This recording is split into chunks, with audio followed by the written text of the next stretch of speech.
Hi, I'm Heather, and I wanted to take a few minutes to introduce myself and explain why I'm here and what kinds of things I want to talk about on my podcast. I've been working in marketing, PR, graphic design, and the like for about 30 years. And then just a few years ago, I began a spiritual journey that was really by complete accident.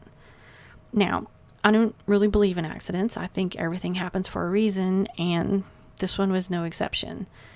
It actually started when I took a class that was supposed to help me grow this side hustle that I was trying to get off the ground. It was a mindset class. And the truth is, I didn't even really know what that meant or what a mindset class would be. But it was being offered to me for free. And I really wanted to grow that hustle. So I jumped on it and decided to try it. And the really interesting thing is, where I thought I would end up, where I thought it would help me get to, is not at all where I am. And I learned so much in that class. For one thing, I learned that I didn't want to hustle. I wanted to do something that was in line with my spirit and my purpose. And I learned what I really wanted out of life and what I really wanted my life to look like. Another thing I really began to understand during this time was my intuitive gifts. I began to develop them and use them to help people in my life. And that's something that truly I never thought would happen for me. Of course, when I was younger, I did what so many people of my generation did. I guess really any generation. I graduated high school and I did the thing that was expected of me. I went to college. And, I said, "Hey, Mom, I want to go to school for art." And my mom said, "That's fine, as long as it's something where you can actually make a living, not be some starving artist." And that was just one example of the typical conditioning statements that I heard from my parents, that I'm sure a lot of us heard from our parents. So I did that. I never became a filmmaker or an animator like I dreamed of for so long. I only sang in my car, not on a stage. And the truth is, when I struggled to let go in a painting class or in choir or really anywhere, I think that conditioning was sort of taking hold of my brain and my paintbrush. It told me to do the right thing and to not let go. And then when I started this journey, I discovered conditioning, and that I didn't even know what that was before. And I certainly didn't know how much it was affecting my life and the decisions I was making.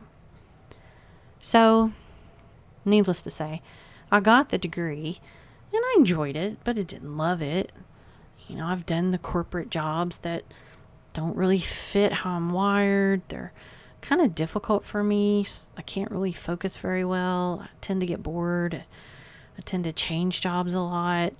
I think because I was trying to find out where I was supposed to be.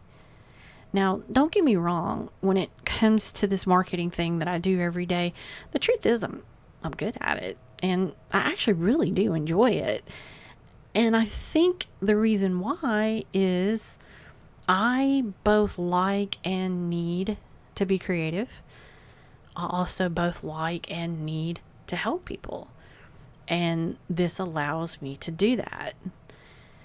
I also find that I'm still sort of shifting into my alignment of who I am and what my purpose is.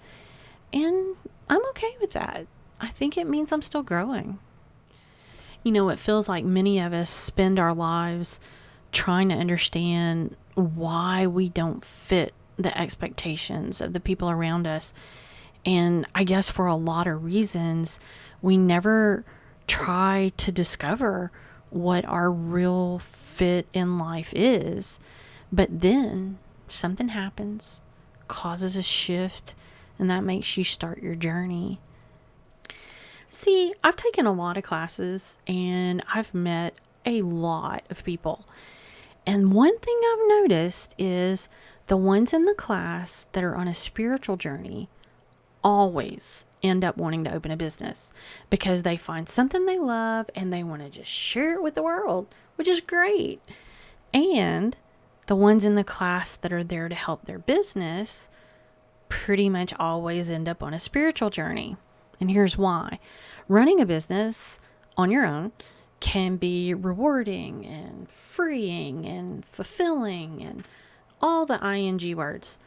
But you know what else it can be? Brutal. When you hit dips, and trust me, you will, you start to question everything. Not just about your business, but your very existence. You aren't good enough. That one's imposter syndrome. Everyone was right about you and doing this thing was crazy. Yeah, that's conditioning. So, do you see where I'm going here?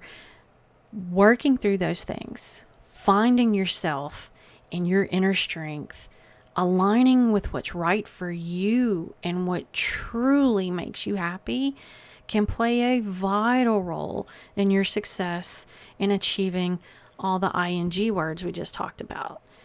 And that's one of the things that I want to help people do. I want to help them through that journey to find the life of their dreams. Another little part of this journey is that I grew up a Christian. I'm still a Christian. I went to church every Sunday. My relationship with God was solid. At least I thought. I thought I had this, love myself, strength thing under control. But the further I went, the more I realized that I didn't. And I believe that my conditioning played a role in actually keeping me from being open enough in my spirituality. Okay, look, I won't lie. There are things that I've heard people talk about or partake in that as a Christian and bringing my conditioning along with me, I questioned. But I've learned more and I understand more than I ever thought possible, more than I ever really realized existed. And I'm closer to God than I've ever been. And I truly believe that part of that is because I've actually allowed my mind to open up, and I've actually allowed him in ways that I just wasn't capable of before. Hear me. I am very aware that many Christians hear woo and spiritual things and they are running for the hills. But the truth is, the parallels are kind of staring us right in the face, but we have to make a choice to let go and open our minds and actually see it.